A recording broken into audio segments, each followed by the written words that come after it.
Ողջույն հարգելի հայրենակիցներ, ինչպե՞ս եք, սիրելի հայրենակիցներ, ուղիղ 5 տարի առաջ, գրեթե նույն օրերին, հենց այս հրապարակում, մենք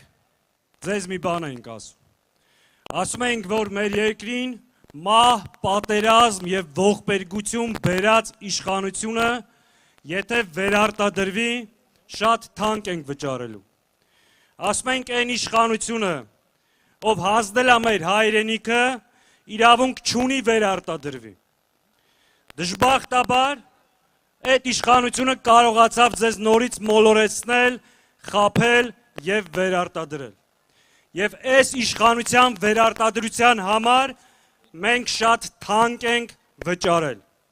և շատ թանկ ենք վճարում։ Ինչ տեղի ունեցավ 21 թվականից հետո։ 22 թվականին մեկօրյա պատերազմ, մի քանի հարյուր զոհ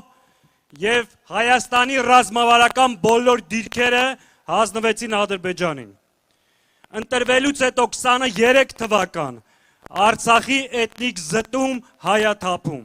միայն գաղթի ճանապարհին 60 հայ քաղաքացի է մահացել։ 24 թվականին առանց որևէ կրակոցի տավշում մեր ռազմավարական դիրքերը հանձնեց Ադրբեջանին։ Հիմա այս չարիքի իշխանությունը կրկին եկել և ձեզ է դիմում, ձեր քվեն է ուզում, որպեսզի վերարտադրվի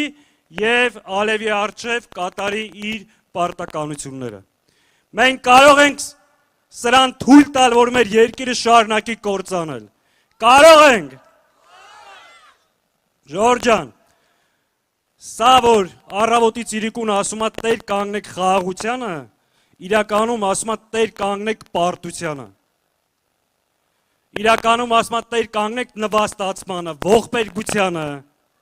անարժանապատվությանը։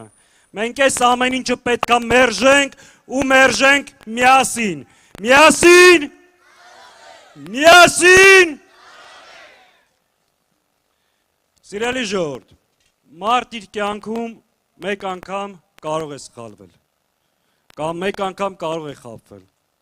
Այո, 18 թվականին մեր ժողովուրդը խաբվեց, քաղաքական կուսակցություններն էլ խաբվեցին, սխալվեցին,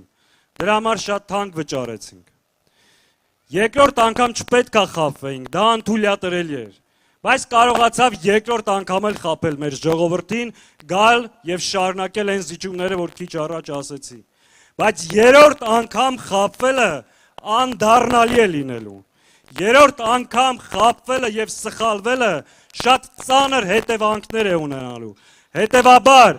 այս ստին, կեղծիքին, անարժանապատվությանը պետք է մերժենք ու մերժենք միասնաբար։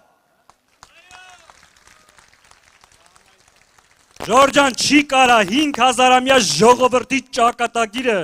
տնօրինի մի հատ խեղկատակ, մի անգրագետ, տգետ ու անինքնասեր, սա անընդունելի է, սա չի սազում։ Այդ մարդ իրավունք չունի այս երկիրը ղեկավարելու ու կրկին չարիք բերելու։ Մենք ինչ ենք ասում այս ամեն ինչի դիմաց։ Շատ պարզ մի բան, ժողովուրդ ջան։ Ասում ենք օգնեք մեզ, միասին կառուցենք անվտանգ և մրցունակ Հայաստան։ Ասում ենք օգնեք մեզ, կառուցենք անվտանգ Հայաստան, որպեսզի դուք ապրեք պաշտպանված, դուք ապրեք բարեկեցիկ, դուք ապրեք արժանապատիվ, այս վիճակը մեզ չի սազում, ամոթ է, այս վիճակից մենք պետք է դուրս գանք ու նորից եմ ասում, այս սուտը, կեղծիկը ու չարիքը մերժենք միասնաբար։ Համաձայն եք։ Եթե համաձայն եք, ժողովուրդ ջան,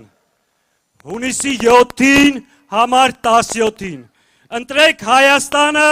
ու միասին կարող ենք։